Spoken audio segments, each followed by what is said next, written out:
Hey guys, I wanted to take a quick minute to show you how to use this art library for Lightburn. One, if you don't have your art library tab here on the bottom, go ahead to your window and make sure art library is checked. Once you have that art library down here, go ahead and click on it. I'm going to make this a little bit bigger so we can all see what's going on. I am going to hit load and I'm going to go to my Jewelry Makers Toolkit art library.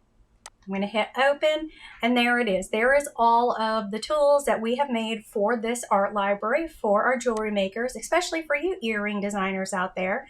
And the way we use this is we're going to grab the image that you see in your library, going to pull it onto our Lightburn workspace, and voila, it is there and ready for you to use. I want to show you how to get the most speed out of these libraries. So I wanted to pull up, say we have this pentagon earring that we want to make, and we've got to put a little fish hook hole in it. Well, instead of drawing and drawing and drawing these holes over and over again, I can just pull it out of my art library. I'm going to turn this so we can see it. I'm going to move I'm going to ungroup. I'm going to grab this, grab my outside, and kind of move it up here. And what I'm trying to do is I really just want to kind of center it up.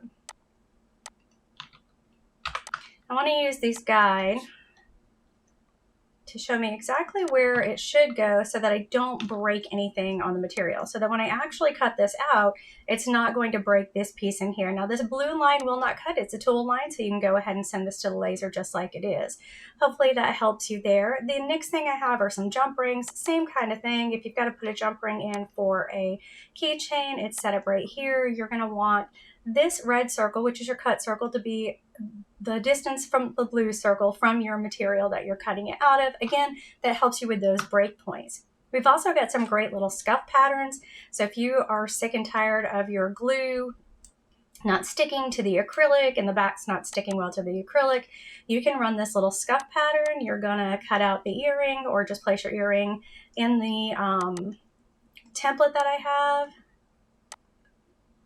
Okay, and then you're just going to score. You're going to score all these yellow lines here, and then you can glue or 3M them, and you'll get a much better bond because it won't be such a slick surface, and you don't have to sit there and sand a bunch of little earring pieces.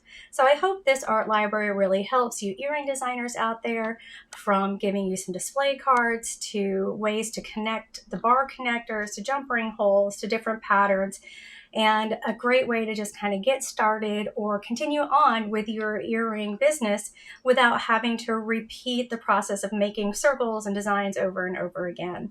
Thanks so much and hope you guys have a wonderful day.